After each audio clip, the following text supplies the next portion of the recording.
Friday night football. What is going on here? NFL Week 1 back at you with my boy Shane. Football. Football's back, bro. Friday night football in Brazil. Chiefs, Chargers, Pat Mahomes, my boy Justin Herbert. Your boy, not so much. You're a hater. I'm not a hater. Uh, I'm a realist. but let's hop right into it. Cowboys, geez. Chiefs, Chargers, Brazil. Chiefs come in here laying 3 points, technically as the quote unquote road team in this one. Pat Mahomes playing a division, I wouldn't say rival, but a division foe, and Mr. Harbaugh, the cheat, and Justin Herbert and the boys. Keenan Allen back in a Chargers uniform. Should be fun to see if he even plays. Pat Mahomes looking to get back to the Super Bowl again, and he starts it off with the Chargers. Shane, take it away. Yeah, Chargers are kind of hoed by the schedule makers here. They don't get the Chiefs get to host the Chiefs in an actual home game this year. They got to go to Brazil. Um, Herbert is talented, but like when it comes down to crunch time, he can't get it done. That's my take on him. For some reason, Adam thinks I'm just completely biased in his direction negatively. Uh, he plays well against the Chiefs. That's a good thing for him. He seems to always play well against Mahomes. Mahomes is just always on the end of the winning side, which I think is going to happen here again. But in typical Chiefs fashion, like we've seen for 3 seasons now at least, the Chargers are going to find a way to still cover this game. The Chiefs are just going to win. It's going to be a Chiefs game-winning field goal to end the game. I think this is going to be a very high-scoring game. We saw how the Eagles-Packers game was here last year. The field is not very forgiving, which I think will mean a lot of missed tackles, which will mean a lot of breakaways. This offseason, we've seen the Chiefs really want to open up the playbook and go down the field more, especially in the preseason. We saw them trying to air the ball out a lot. I'm not going to go against Mahomes the first game of the year. I just can't. I barely go against him ever, just for winning games. Yeah. Chargers are 0-9 straight up in 2-7 ATS in games decided by 3 points or less last year, or like the past couple of years. But Mahomes is 2-5-1 ATS against Herbert. It's just a perfect storybook. Chargers will be up with less than 2 minutes. Mahomes gets the ball back, gets enough to get the field goal range. Bucker nails it. The crowd goes wild. Yeah, I think Chiefs had to put on a little bit of excitement, a little bit of a show. We saw last year with the Ravens coming down to the last play of the game with Lively missing that toe tap at the end, which was crazy. But again, different atmosphere. Not in Kansas City, not in LA. This one's in Brazil. And I think in these type of games, you just take the better team, right? And I think we both agree that Chiefs are the better team here. This line has moved in Chiefs' favor. This line opened up at a 2.5. It's up to a 3 now. I doubt it gets past the key number of 3.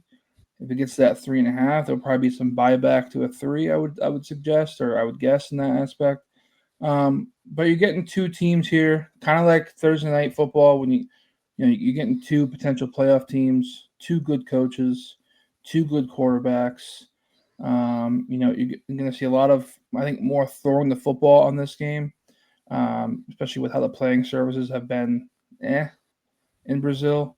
That's been a topic of discussion last year and again this year. The playing services just is not that great. So I think we see a lot of quarterback play. I think we see a lot of throwing the ball. I think we see a lot of quick passes with McConkey.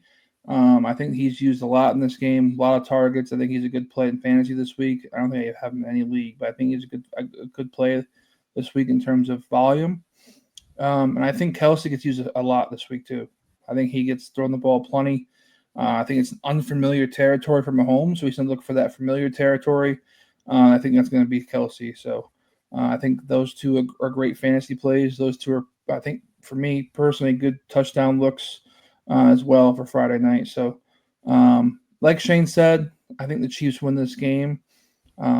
It's easy to say the Chiefs win every game, right? But when you're getting them at a good price at a -3, in not a road atmosphere, not a home atmosphere, but just the better team overall.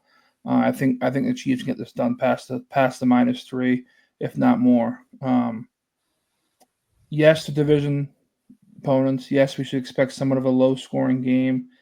Like Shane said, and like I said before, I think the quarterbacks are going to be used more in this game than any week one game we're going to see this week. So I do could possibly see some points in the 50s. But I do think Pat Mahomes and the Chiefs pull it out week one. I've had a lot of time to prepare for this game. Andy Reid, with time to prepare, has been really good in his career.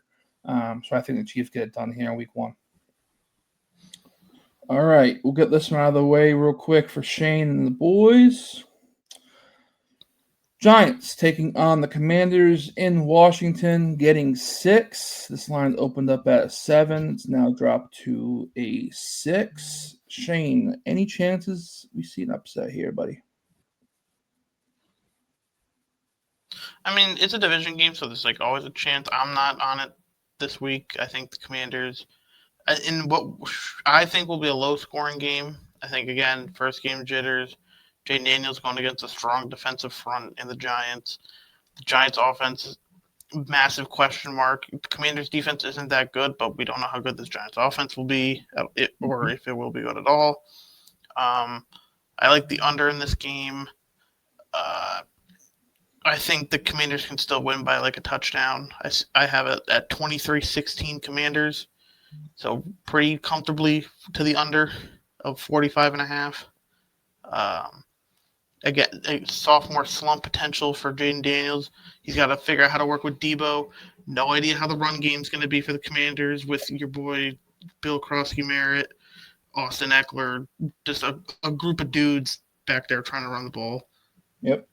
Against a strong front. No like standout names. I don't know if the run's going to be huge for the Commanders this game. It's going to have to be on Daniels.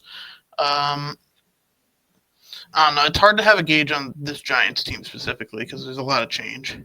But I'll just take the home team here. I think that's the easy way is the home team here, the playoff team. Playing a division foe who they killed last year. They won pretty easily. The last 2 times they've played. I'm riding with the dog here, and I'm gonna take the 6 here. I think this is, like Shane said, a close game. Got a lot of unknowns for Washington. I think on both sides of the ball here. Obviously, Dan Quinn's gonna have that defense in the line. If Giants were starting Dart, I think we're talking a different story here. They are going to start Russ, veteran quarterback who's been here before, done that. I think he's going to be prepared with Dable. I think Dable's in a pressure spot to win, and there's no better way to get the season started with a 6-point underdog road victory against a division foe. So I'm going to call the upset here. I think Giants come into Washington and take care of business here. I think it happens. I think they take him down. I like the 6. It's not a bet for me in terms of money down, but I like the 6 here. I like the 7 earlier. But I think this could be enough. You see a lot of upsets in week one. A lot of upsets. I have some. Don't worry. Does it help knowing that Russell Wilson is 2-6-1 ATS in week one since 2015? He's done it before, right? You can do it again. That's a big number right there. You can make it 3. So I think Russ gets it done here. I think Russ pulls off some magic. I think Dable gets his ride or die season started off on the right side. I think he's gonna have these guys ready to go. You got a big playmaker on offense in Malik Neighbors. He's got a decent running back core and Scattaboo and Tracy, who I think Scattaboo will probably take over that room later on in the season. And that defense, man, we know that defense is top 10 potential, right? So, like you said, sophomore slump, which I believe in. I think Daniels is going to have a sophomore slump. I don't see this team making the playoffs. I don't think Dan Quinn's a winning head coach. I think this team got real lucky last year with big turnovers, a Hail Mary from 55, 5 yards out. What are we talking about here? Right, this team is not a playoff team. And I think you're giving a non-playoff team in division foe who got ran off the field by this team last year, has something to play for, and you're giving them 6 points. So take the 6, like the under. I think a good teaser possibility here too. Take the under, take the dog, and I think you might want to sprinkle that money on just a little bit. All right. We're going to get into another division foe game. Bengals taking on Cleveland in the disaster of Cleveland. We're getting Joe Shiesty taking on the Browns, division rival. Joe Burrow. Shane's got the stats, but Joe Burrow in week one. How's he doing, Shane? He's 1-4 past 5 years. And how are the Bengals in recent history in week 1 and 2? They're 1-9 straight up in the past 5 years. Ouchie. Now, obviously, trends don't correlate to everything. We still have new teams. We have some new players, definitely on the Brown side. You know, Bengals defense is still somewhat of a disaster heading to week one. Don't know what it is. Some think they got worse. Some think they're the same. They're definitely not better. Tell you that much. You're going into Cleveland. Cleveland, a little bit of an unknown, right? Don't know what we're gonna see. We know on paper they're not the most talented team, right? You got Joe Flacco at quarterback, who has shown he can sling it past couple of years, and him and Jerry Judy have been a great connection. So that could be somewhat of a threat, you know, down towards the end of the game of who wins that battle. And if you're looking at defensive battles, I think Browns got a better defense here. They are a pick of mine. I do have the Browns getting 5.5 here on the at home to open up the season. It's kind of similar to the Giants' point, right? You're a divisional dog getting points. I think this game's a closer to a 3 or 4 point game. And I took the points at 5.5. I got that at -102. I think it's up to -110, -115 now. But 5.5 has been known to be a good underdog spot too for upsets. So I'm not saying Cleveland pulls this off in terms of an upset, but I could definitely see this game coming down to the wire and possibly a backdoor cover by Cleveland here at the end of the game. So I'm saying Cleveland does it straight up. okay, This is like the boy crowd rule. How many times are we gonna have to see the Bengals shit the bed in the first week and week one and week two, and not learn the lesson here? They don't open up the season strong ever. The Browns, I feel like, have had kind of their number as of late. yeah, Joe Flacco knows how to throw the ball against this garbage defense. They have a new coordinator this year, so you have the bad defense with the bad players now having to go through a new scheme. And then you're on the road. I think Joe Flacco will be able to move the ball with ease against this Bengals team. The over-under is only 47.5 this game. Give me the over. The Bengals, at least in the preseason, got cooked on the ground. Like, I'm talking at one point against the Commanders, they were allowing like 20 yards of rush. yeah. Like a good chunk into the game. I'm not going to fall for the bait for the Bengals. So many people are going to be like, the Bengals are such a better team. They got Joe Burrow, Jamar Chase, T. Higgins, yada, yada, yada. We saw this team lose to Jacoby Brissett last year in the week one. And this team didn't get like any different. They couldn't even sign the first round rookie to a contract until like a few weeks ago. Yep. So he's not fully up to shape. So I'm not falling for it. I'll take the home dog here to win outright. I like it, dude. I like it a lot. And I think, like, you look at last year, right? And I hate comparing years because it doesn't really matter, but at some point it does. And you talk about like survivor pools, right? Like, in Vegas, there's these huge survivor pools, and locally there is too, but the big ones are in Vegas. And we saw last year, week one, those things got destroyed with just week one upsets, and like half the field was out after week one. I think you see somewhat the same this year. I mean, you got a lot of divisional home dogs getting a decent amount of points. We'll get into more as we go down here, but you're getting divisional dogs here in week one. That's a recipe for disaster for these favorites laying big numbers. So definitely something to look out for. As we head into the Jets, we got Aaron Rodgers coming back home to the Jets and a shit show that you call his career over in New York. What a disaster. Anyways, you got Pittsburgh laying the 3 on the road in New York. Justin Fields, Shane's favorite quarterback. Now, you want to talk about me hating a quarterback? This is the guy. This is the Justin I hate, not Herbert. It's Fields. The line I think pretty much stayed as is as it opened. I think it opened around 3. It's been a 3. It's going to stay a 3 most likely. I think 3 is a good number here for this game. Again, what are you getting at the quarterback for both teams? Right? We know we know what Justin Fields is. He's a mobile.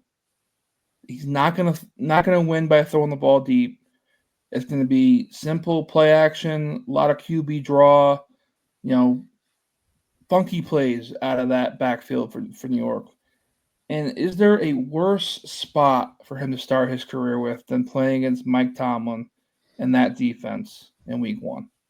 New system, new guys, 2 new running backs who don't know what their roles are for their team this year. You got Allen, who's the talk is he's going to be the starter by week 4 or 5. You got Brees Hall, who could be traded by week 4 or 5. You got Garrett Wilson, who I think is just not happy at all because now he doesn't have a quarterback to throw to him. I mean, he's got his boy Justin Fields, Ohio State connection. He knows what Fields is. Just This is what he wanted. I don't think so. No. Defense is still, not great. It's solid. It's not going to win you games like the Pittsburgh Steelers defense is, or the Giants defense will, or in most spots the Patriots defense will. But I think it's the secondary somewhat, there with Sauce. But man, what a bad matchup for Justin Fields week 1. I think there couldn't be a worse matchup. You're going against the guy who coached you for basically half a season last year, so they know how to beat you. And in general, the Steelers defense is going to be ready to go. This team's going to be ready to go for this game. Arguably the best defense in football right now in terms of rankings. I think this team's going to be ready to go. I think Steelers are, again, not an easy bet. It's not on my card just because doesn't match up with the numbers I have. But Steelers laying the 3 here, I think could be a good spot for the Steelers here. Rodgers playing for something, going back to the Jets, where it just didn't work out. And I think Steelers walk all over them. I really do. Yeah, Justin Fields might die this game. They just lost an offensive lineman today for who knows how long. He might need surgery. Leger Tucker got hurt. You have a quarterback that can't throw going against the top 3 defense. With a secondary with Joey Porter Jr., Darius Slay, Jalen Ramsey, just to rattle off a few names. TJ Watt's going to be all over him this game. Yep. This is just another year to be a Jets fan. It's new, but it's old at the same time. Aaron Rodgers still showed that he can still throw the ball last year. He can. So I'm not really concerned about his ability to be throwing the ball. He also seems to have toned down his persona from as opposed to last offseason. He's been a lot more tame, which might have to do with Tomlin kind of keeping him in check. I have the better coach, the better quarterback, the better defense. This is just easy Steelers. I like the under a lot in this game. I don't think the Jets might not get the double digits. Yeah. And the Steelers, they just play the close, gritty games. This could just easily be a 17-6 game. I don't think anybody would be surprised. But I think the Steelers very comfortably win this game. Yeah, I think it's a comfy win. Like I said, defense will be all over this guy in terms of Fields. They know what he is. They know better than most who he is at the quarterback position. I think Tomlin's ready. He's got plenty of time to prepare for this dude. They know who the quarterback is. And I think Steelers will be ready to go. I think that O-line's banged up, like Shane said. I think TJ Watt has a game. And then you make him throw in 3rd and 8, 3rd and 9, 3rd and 10. And that's a recipe for disaster with that secondary. So look for an easy win here for Pittsburgh. Again, I have no money on it. It's not on my card, but I think Pittsburgh is a good spot for week 1. So, all right, one of the grosser games as we look at week 1 here. Arizona travels to New Orleans, laying 6.5. This game is probably going to be at 7.5 by kickoff, I think. So if you like the Cardinals, I think bet them now. Kyler Murray, kind of a prove it year, I think, for him. I think for the whole team in general, kind of a prove it year. Big weight on his shoulders heading into week 1. Saints, what a disaster. Absolute disaster. You draft a quarterback, was it round 2, Shane? Was Shuck Yep, round 2? Tyler Shuck. He was round 2. The Yeah. 26-year-old, You draft or soon Tyler to be Shuck. 26-year-old. Excuse me. You draft Tyler Shuck in round 2, okay? Knowing that you're going to be in a rough spot this year, probably the worst team in football, just to draft probably another quarterback in next year's draft. So basically, you took a flyer on a quarterback in round 2 of the NFL draft instead of getting an offensive line piece or a weapon on offense or help your secondary, which is Tyrann Mathieu's gone now, so there's defense, that. right? Something to help the team long term. This dude is not going to be on this team in 2 years, and he's not starting week 1. What an awful pick. Awful. You got Spencer Rattler going up against Kyler Murray. Spencer Rattler kind of in a no man's land, right? What are his plans, right, going after this year? But he's gonna go out there and sling it like he always does. We saw him in college sling it. He slung it decently last year. Wasn't great, but he can step up and throw. He can move a little bit. I think it's a bloodbath. I really do. I think Kyler Murray's ready to go. I think Marvin Harrison's put on some good weight. I think James Conner's healthy. Please be healthy, please. I think the O-line's in a good spot. I think this defense is hungry. I think Kyler's got the weapons to run with it. Tight end, good. Wide receiver core, good. Running back, when healthy, good. And I don't see the Saints between turning the ball over and this old, slow defense. I don't care if they're at home. I really don't. I think this is a bloodbath. I think this could be the biggest point differential of the week.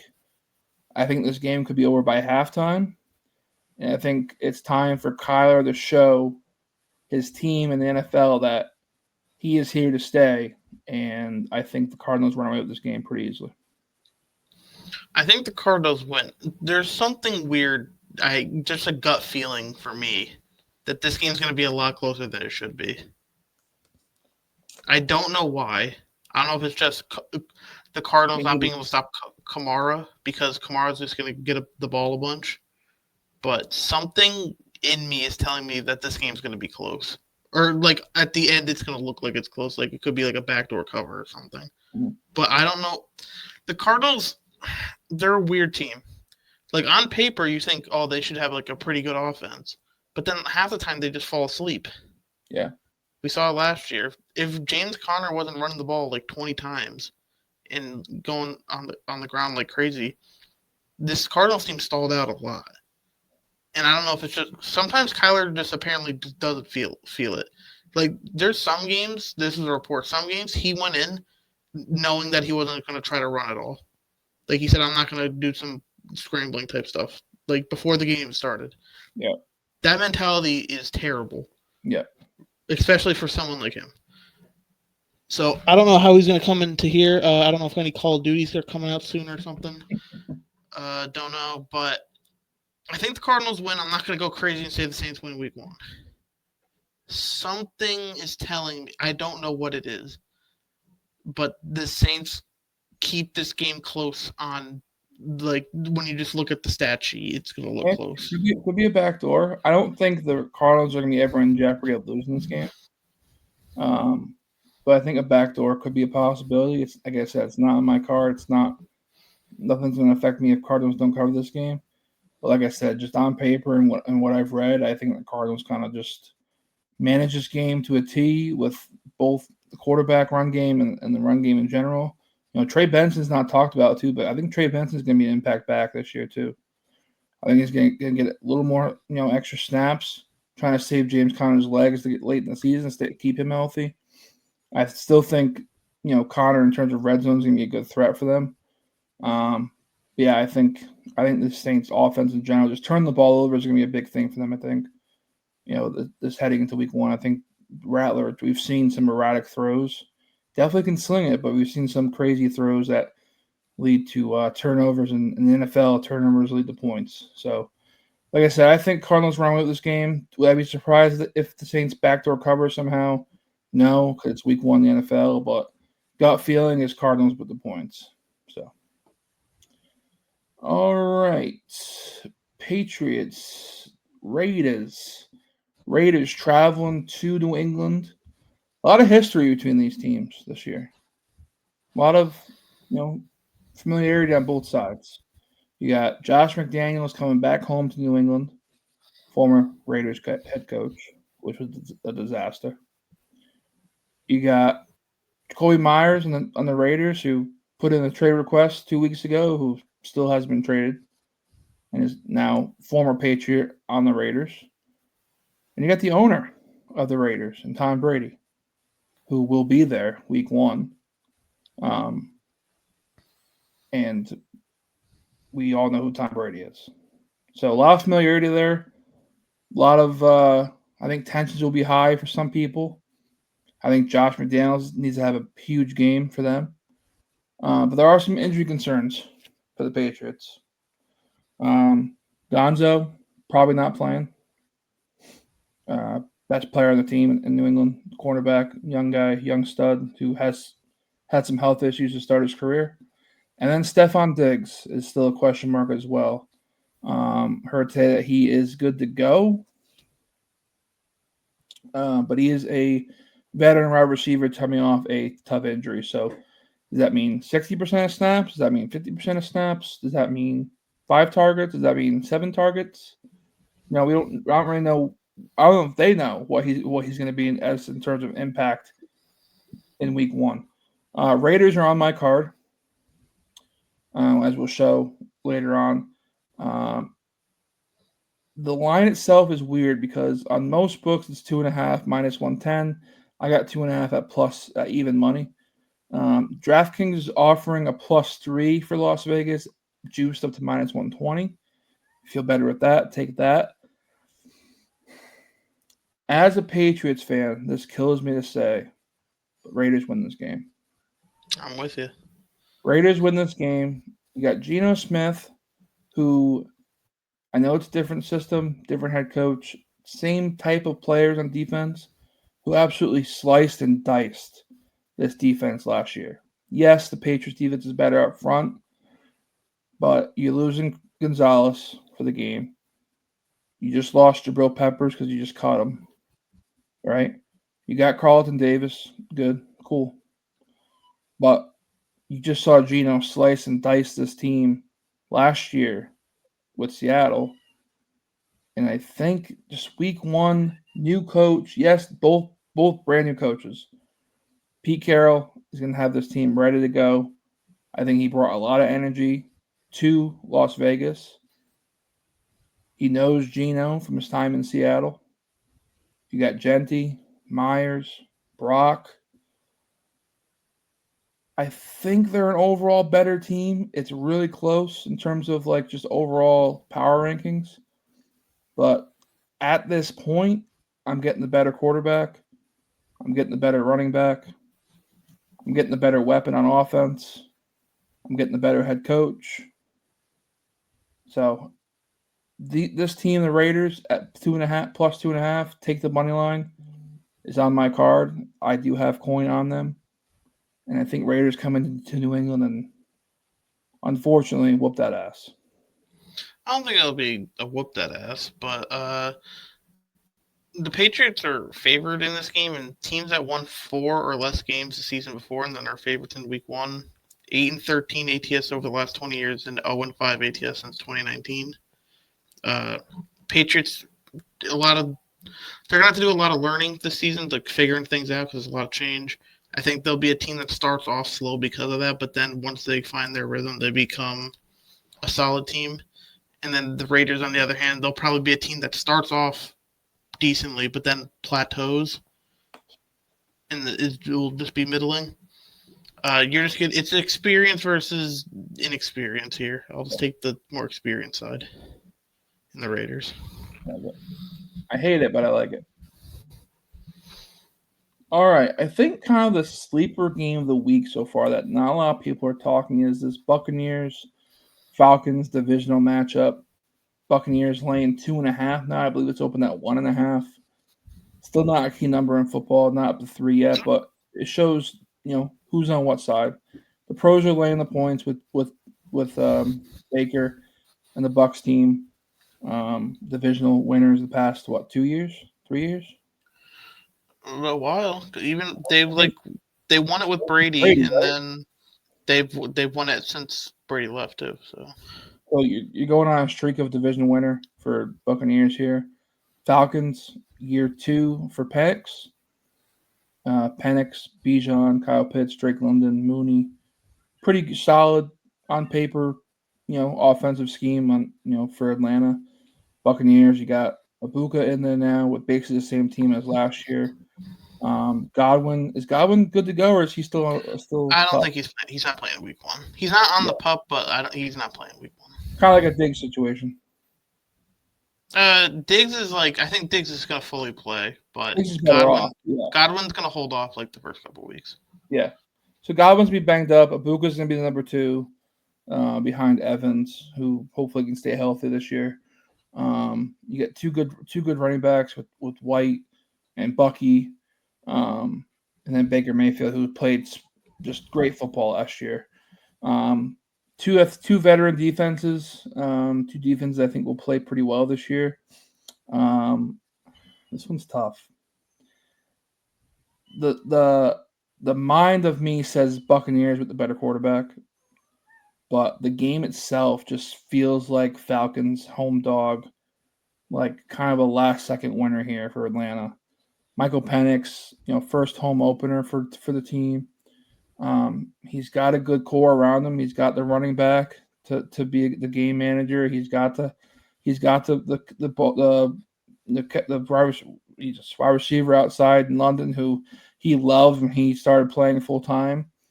You got Mooney, who's a decent second string, and of course you got Kyle Pitts, who is just a straight up wild card at this point. But yeah, like I said, home divisional dog. I'll take the points here with the Falcons. I'll take the points, sprinkle the money line. Not on my card, but if I had to bet something, it'd probably be the home divisional dog. Yeah, we'll be knocking heads here. Last year, I mean, people argue oh, the Buccaneers coming in with a lot of injuries on offense, with their weapons. I mean, we saw the same thing last year, and Baker still threw for 40 touchdowns.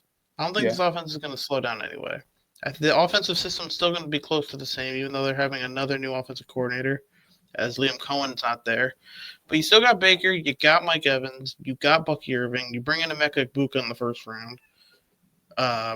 Keith Otten, don't know if he's playing or not. He's hurt, but don't know if he's playing. Still, I'm not really scared of this Falcons defense. They were abysmally bad at rushing the passer last year. Yes, they addressed it in the first round of the draft this year with 2 picks, including trading back into the first and giving up their first pick this year. So they really want to be good this year because they don't have their pick. But again, it's 2 rookies. It's going to take a while to get used to things. Buccaneers still have a strong offensive line, even with Wirfs not going to be playing in this game. yeah. Falcons are 1-4 straight up, 2-3 ATS. When opening up the season at home since 2020, and they have opened up at home every year since 2020, which is kind of weird, opening at home 6 years in a row. Penix, we don't really know much about him. We saw a really small sample size. This Buccaneers defense got better, in my opinion. They add Hassan Reddick to the pass rush.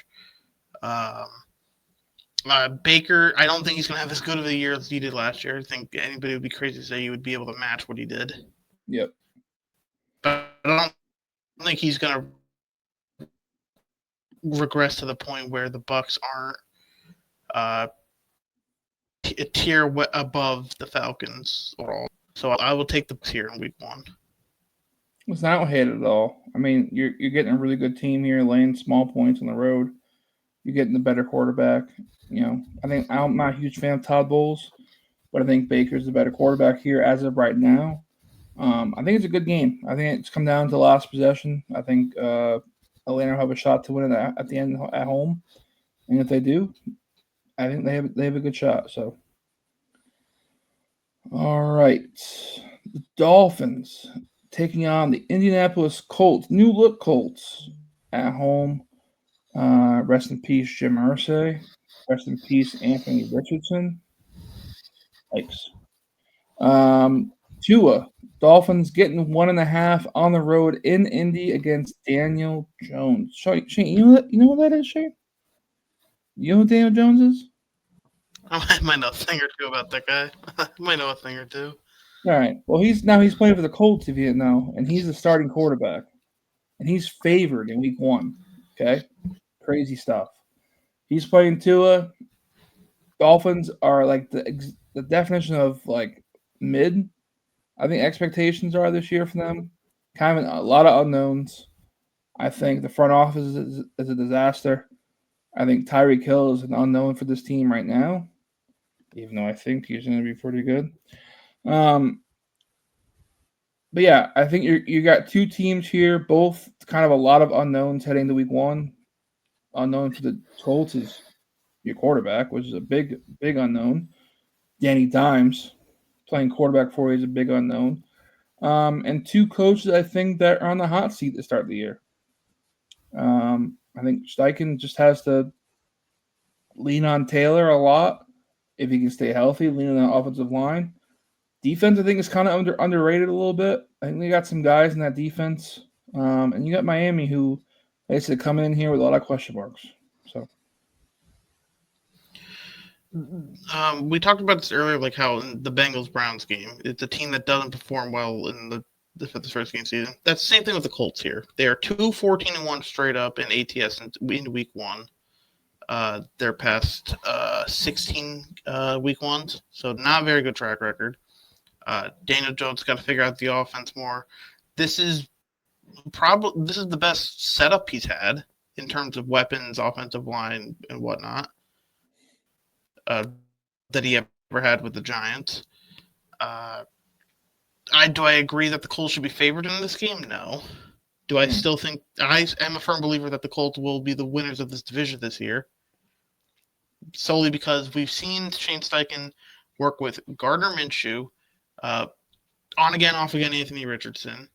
We've seen Joe Flacco come in here. We've seen a bunch of dudes come in here, and he's still finishing at like 9-8 every year, 8-9, 9-8. Daniel Jones is just as good, if not better, than all those names I just listed. He's not worse, I can tell you that much. The defense is going to be a lot better for the Colts. It's a wide open division, in my opinion. The Texans, their defense is going to be great. That offensive line, yeah. Oh, that offensive line. And the Dolphins are always a team that starts off strong. 2 is 4-0 straight up, 3-1 ATS in Week 1. I think this is going to be a very high-scoring game because the Dolphins just start off hot. And their whole season is just based off of if Tua can just withhold a concussion for about a week, because he seems to get one every other week at this point. I'm gonna take the road team here to win outright in Miami. Yeah, the Dolphins here, better quarterback. Yes, the front seven is question mark, but I think Tua fully healthy is a better quarterback by a mile. And this one, you get the better system on offense, get the better players. Coaching, I think you give it to Indy, but the quarterback play is just such a question mark that I got to ride with Miami here in Week 1.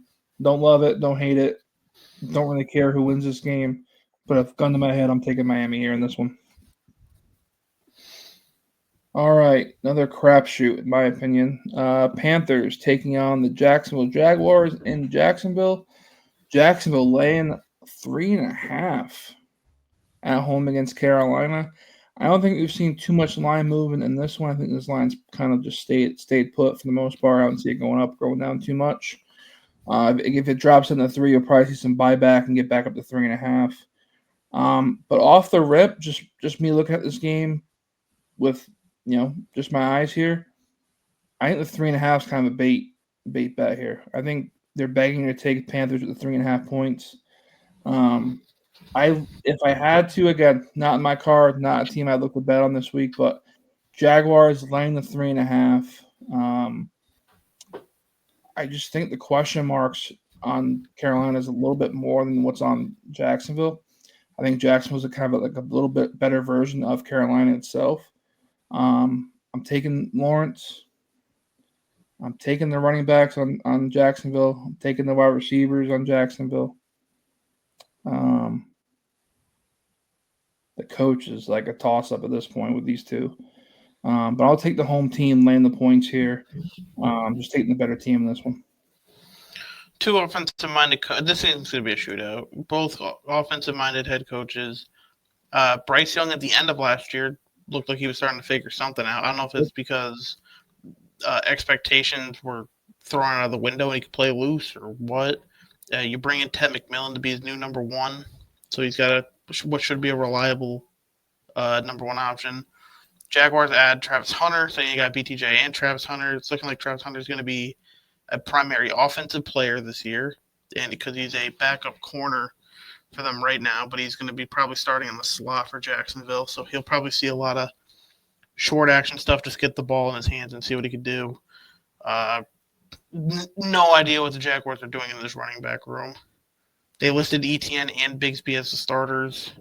They drafted multiple running backs, but Bashal Tutin's the guy that's been getting the buzz. Travis Etienne could be a name to watch for, get traded at the deadline, because I believe he's now going to be in a contract year, and I don't think they plan on paying him, especially because they're drafting all these guys. This game is just going to be an absolute shootout. Both defenses stink. Two young quarterbacks that aren't afraid to throw the ball deep. Yeah. I'll take the team with the better weapons to win here, which is Jacksonville. Great. All right.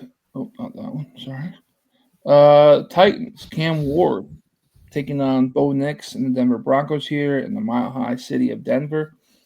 Cam Ward making his first start on the road in Denver. Tough place to play, tough environment. Broncos laying 8.5 now. Opened up around 7. I got in around 7.5. Would love to have a 7.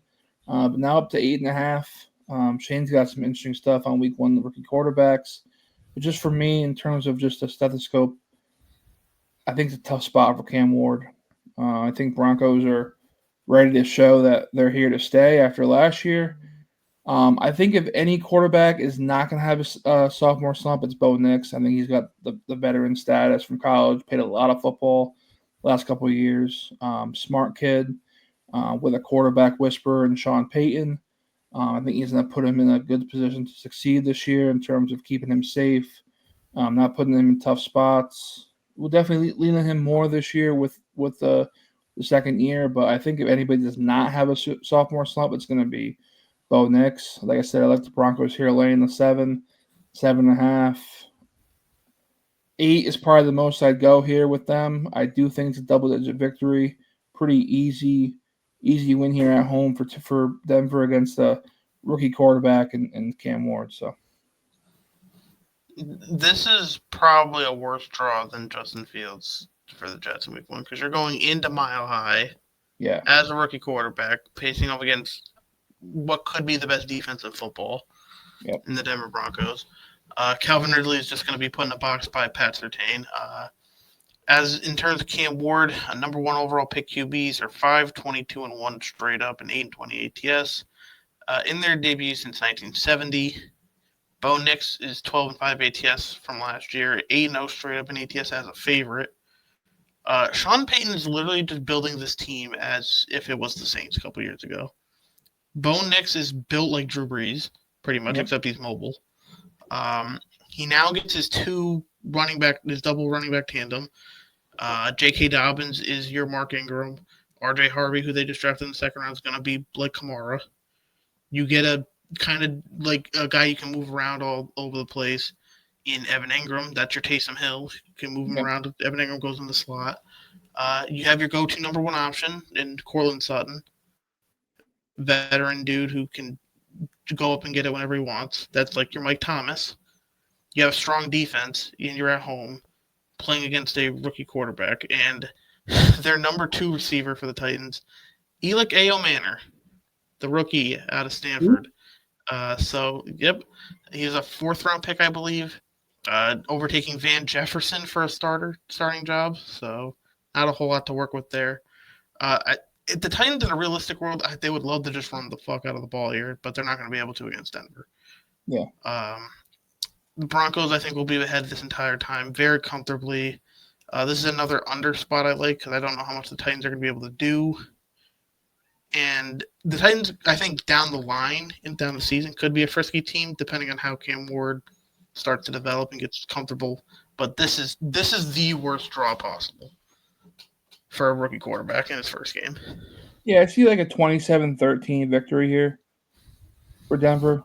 I think their team total is probably around 27.5. I wouldn't be surprised if they go over that total. I think they're gonna have ball control a lot of the game, lean on that running back duo. I'm excited to see what Dobbins does this year with a new crew like that, and not lean at him the whole time. But I think he'll be fresh in most of these spots. So, like I said, love Denver here. 8.5 is kind of frisky.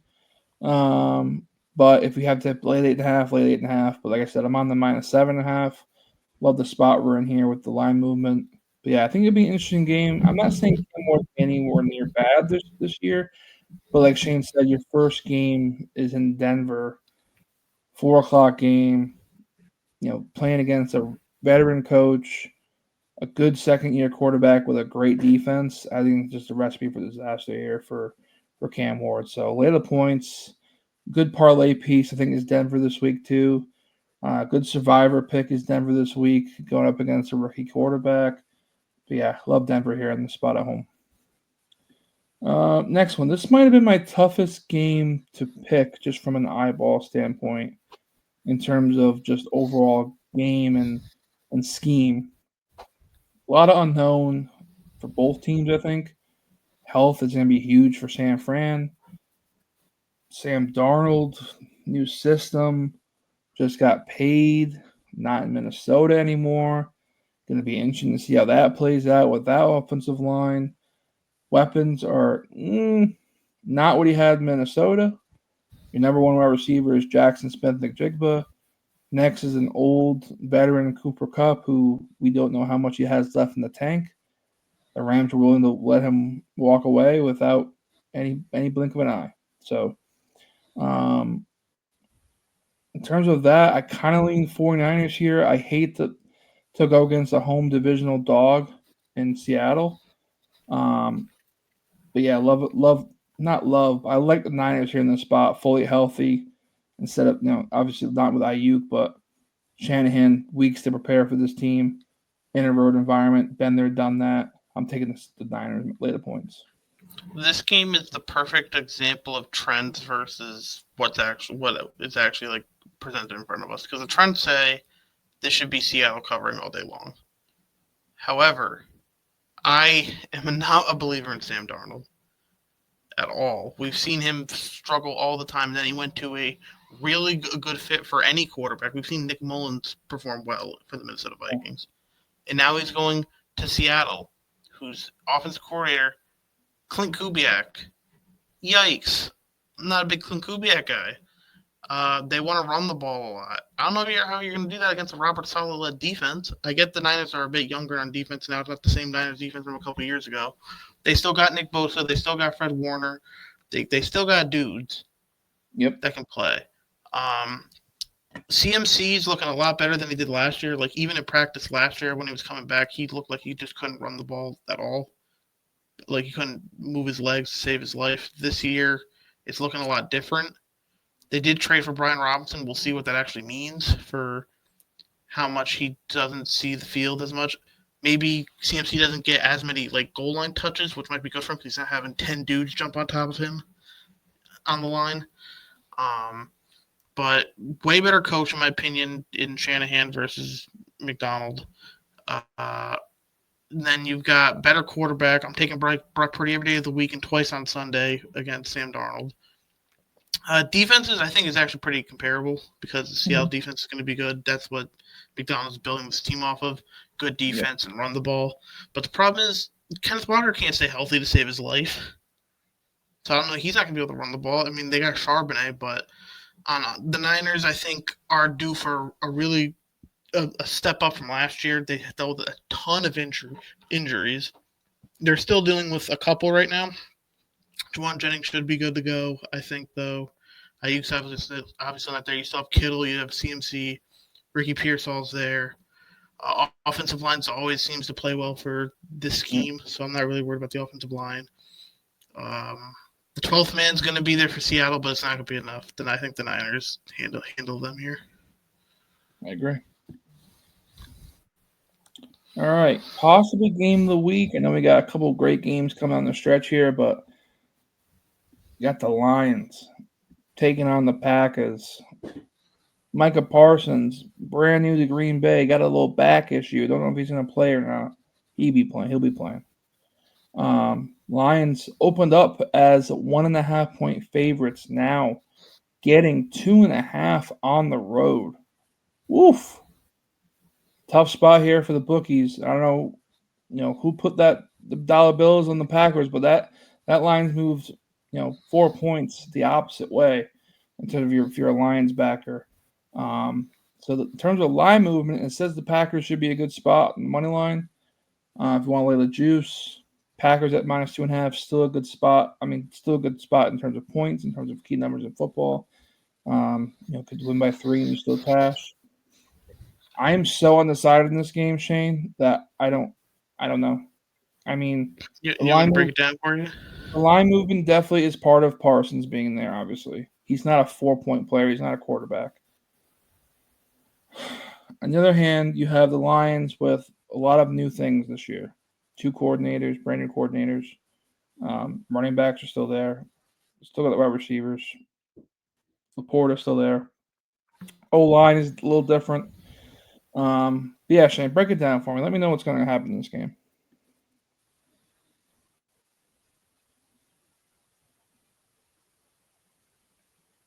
Sorry, I was cutting. Are we good now? Yeah, go ahead. I was cutting out. All right. Anyways, this is just there's so much overreaction to this Packers team. We need to calm down.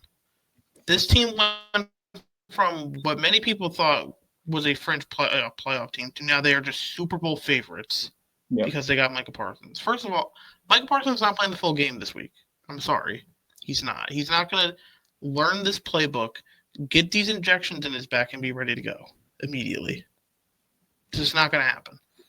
Packers are 1-6 straight up, 1-5-1 ATS in their last 7 versus the Lions, and they're 3-12-1 ATS since 2017. Dan Campbell comes to play in September early.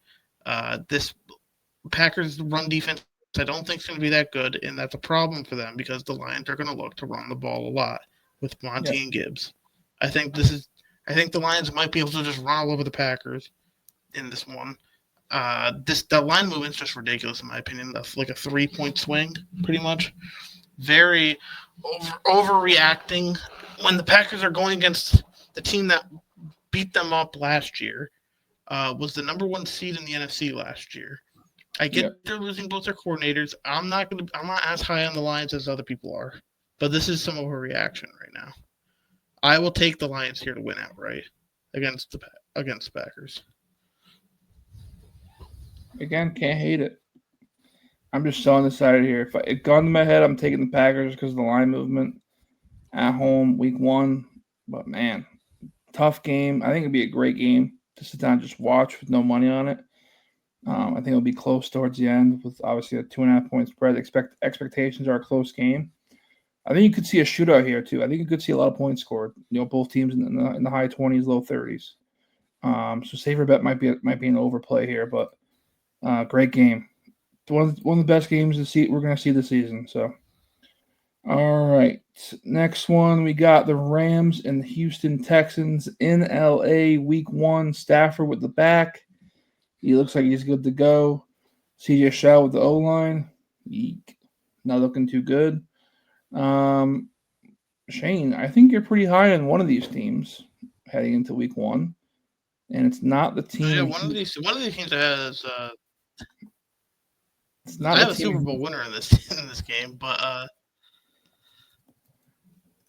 Yeah, the Rams, like, people are scared about this Matthew Stafford back situation. I don't know if people also realize that he's had the same back issue for the past 5 years. Like, oh yeah, he's got this injection stuff and he's getting this special treatment for whatever. This isn't stuff he hasn't dealt with. And he won the Super Bowl with this back issue. Mm-hmm. You replace Cooper Kupp, who second half of last season fell off a cliff. I think there's no ifs, ands, or buts. He was not the same dude that he was a couple of years ago at all. You replace him with Devontae Adams, this big red zone threat. You know when the last time Stafford had a really big end zone threat? Same was Calvin Johnson. Mm-hmm. Do you remember how good Calvin Johnson was with Matthew Stafford? He's pretty good. That was with him being the only dude there. You got Puka on one side and Devontae on another. That is deadly. You still have Kyron that can run the ball. This offensive line's still going to be strong. This defense was so young last year, but yet also so good. Jared Verse, Rookie of the Year.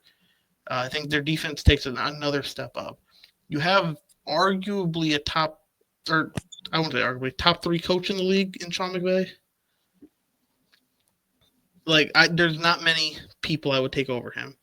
Sean McVay and Matthew Stafford, 39 straight up as favorites when they're together. This is Texans' offensive line is going to be an issue all year. We're going to see it. They're looking to trade one of their offensive linemen right now, which is like, let's just get rid of everybody. Just leave C.J. Stroud there to snap it to himself at this point. Joe Mixon, I don't know if he's going to play at all this year. He's still hurt. No idea. So you're rolling out Nick Chubb, who can't run anymore, coming off of 2 injuries like over a year ago. Then you've got Woody Marks, who's a late round rookie. Damian Pierce, who they gave up on a couple years ago. This run game is going to be more non-existent than the Cowboys. And then it's Christian Kirk, who's looking like he might not play. Just getting reports that he's not practicing. And then 2 Iowa State rookies. And I don't think both of them are going to be able to pan out immediately. This defense is going to be great for the Texans. They're going to have to rely. The Texans are a better version of what the Giants are. They're going to be strong defensively. Texans have a better defense than the Giants. The C.J. Stroud is going to be a better quarterback than Russell Wilson right now. But they both have the key number 1 guy they're going to try to focus on. Run game isn't electric right now. Because Tyron Tracy was solid, but I don't think anybody's scared of Tyron Tracy. Texans, I have no idea what they're doing. Head coach, question marks for both the head coaches, honestly. I mean, DeMeco Ryans, he's had the Texans in the same spot for the past couple of years. There hasn't been like the jump that people have wanted. I'll just take the team with the better coach, the better quarterback, the better offense. Because I don't know if C.J. Stroud's going to be able to do a whole lot this game. I think it'll be good to see if he survives week 1. Right, you got Verse on the other side with this banged up O-line. I think it's a recipe for disaster. I like the Rams here. Not in love with the 3. Could be a good parlay piece for you. I'm not too concerned with Stafford's injury, like Shane said. You got Sean McVay at home, weeks to prepare for a Houston Texans team where I think he knows how to beat them in terms of, or disrupt their offense in terms of O-line. So, yeah, I'll take Stafford and McVay here late in the 3. All right. Game of the week, possibly game of the year. And Shane, this line has now flipped to Ravens -1, at some places -1.5 now in Buffalo, laying points on the road in the tundra. Bills getting points now at home in week 1 with their MVP winning quarterback in Josh Allen. Basically the same team, right? As we go into this year, they lost Von Miller. They've lost some other defensive pieces, but the scare here is the run D, I think, for both of us here with Lamar and Derrick Henry. I'm kind of kicking myself. I didn't get the Ravens here at plus money, just for a play here. I'm leaning Ravens. We talked earlier today on the phone about Lamar being a tough matchup week 1 for certain teams, just using his legs. And then, you still got Derrick Henry taking the ball in the backfield. So lean Ravens here, especially with this late line movement. By kickoff, it could go back to the Bills. It could go up to 2.5. But regardless, I think I like the Ravens here in this one. Yeah, I'm on the Ravens here. The Bills, I don't think are gonna be able to stop the run this game. Derrick Henry, I think, is gonna have a field day. Lamar is gonna be able to scoot on people. They still have Mark Andrews, Zay Flowers. They bring in DeAndre Hopkins. We'll see how he plays this late into his career. Um, both these teams are hard to bet against in the regular season, obviously, but in a close game, I'll take Lamar, who's had more regular season success than Yeah. Josh Allen, multiple MVPs. Arguably should have been the MVP last year. Um, Career year for Lamar. Again, he'll see some regression, but not like extreme regression. He's not going to throw for like over 40 touchdowns again. Um, yeah, I'll take the Ravens here because I don't think the Bills are going to be able to stop the run. All right. Monday Night Football. We got the Vikings heading into Chicago, the Windy City. Uh, Caleb Williams looking to get started here in his second year. We talk about sophomore slump. I think it's gonna be hard for him to be worse than last year. I find that hard to believe. I think he takes a step forward. I'm not a huge fan. I'm not in love with him, but I think he does get better in his second year, going up a kind of unknown here, right, for Minnesota, kind of a wild card in JJ McCarthy at quarterback. We have seen, like Shane said earlier, with Mullins in the system, play really well. So I think expectations are for JJ to do the same, step in and play a big role into this team in 2025. Um, well, I like the home dog here, Shane. I like the home dog. And I know it's not a sexy pick, and I know it's not like a favorable pick in some people's eyes. Um, but I'll take the more experienced, maybe not better quarterback, but more experienced quarterback. Yes, in their system. Two great offensive minds in this one. Um, just a lot of unknowns for both sides. In Chicago, man, this one's tough. This is one of the tough ones I had decided on, but I'm gonna take the points here and take the plus odds and the money line here with Chicago. Unknowns on both sides here. Knew everything for Chicago, and then Vikings obviously new quarterback. We'll see how he plays. I'm a big proponent of the Vikings this year Mm-hmm. as a whole. However, week one, I will be going with the home team here. Oh Uh, boy, Both defenses, I think, are going to be playing out of their minds. I think Dennis Allen's going to pressure JJ McCarthy a lot, or try to blitz or rush the.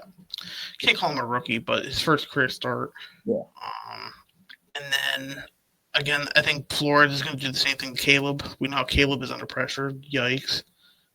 Um, I don't know. This is hard. Underdogs on Monday Night Football are 29-13 ATS since 1998. Uh, Division game, the point and a half. Caleb has at least played in the NFL for a year.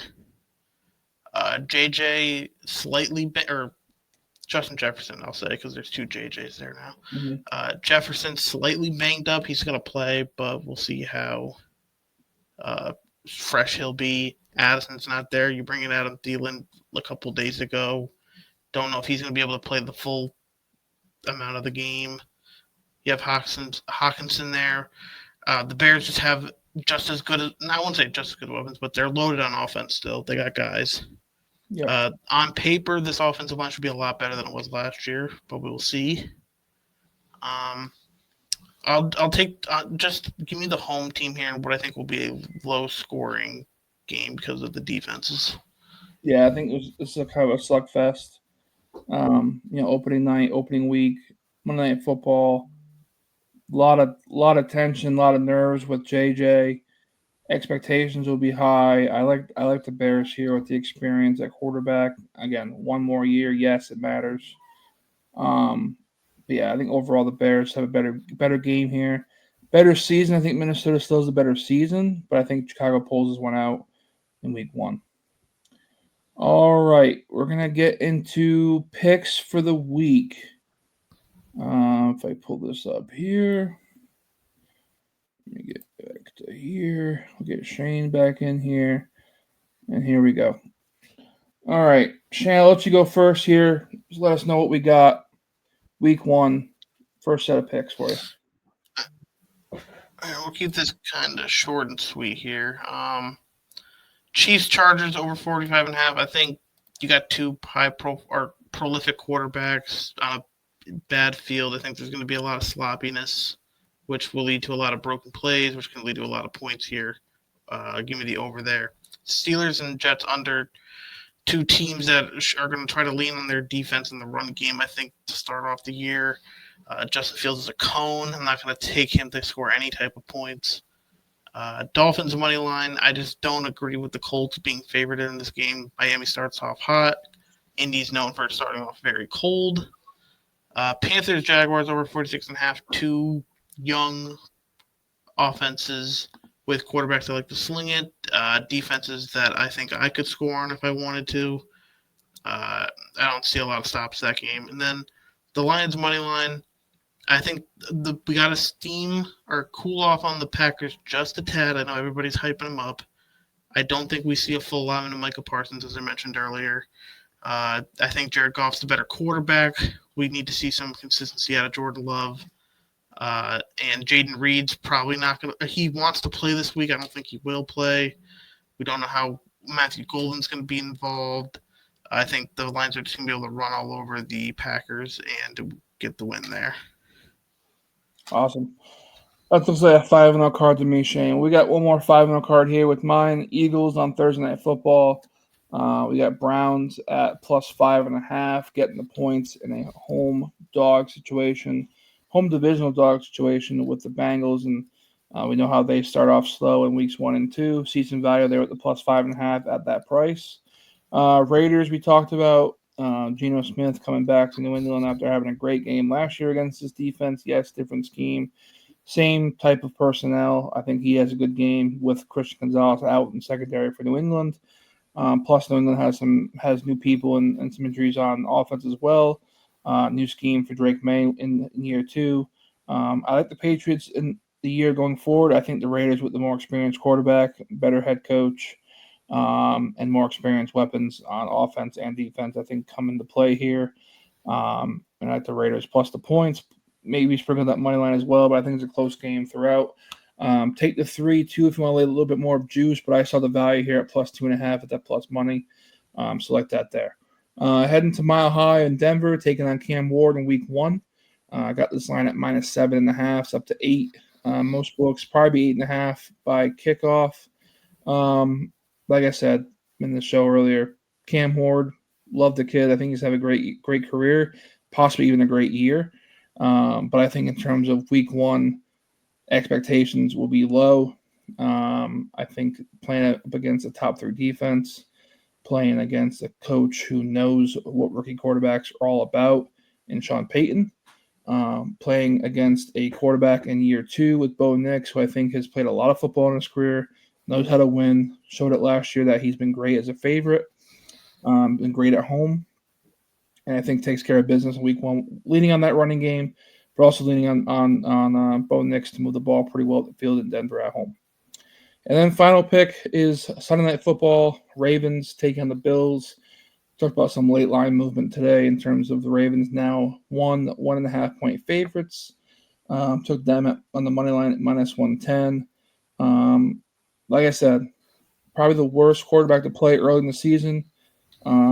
Legs are still choppy for any defense really, and offense as well. But I think Lamar has type of a field day against this Buffalo run defense, and I think they just control the ball, don't turn the ball over, lean on Derrick Henry, lean on Lamar to take care of the football, and I think this Ravens defense comes up clutch down the stretch. So, I like the Ravens getting their first win on the road this year against the Bills, and yeah, that's week 1.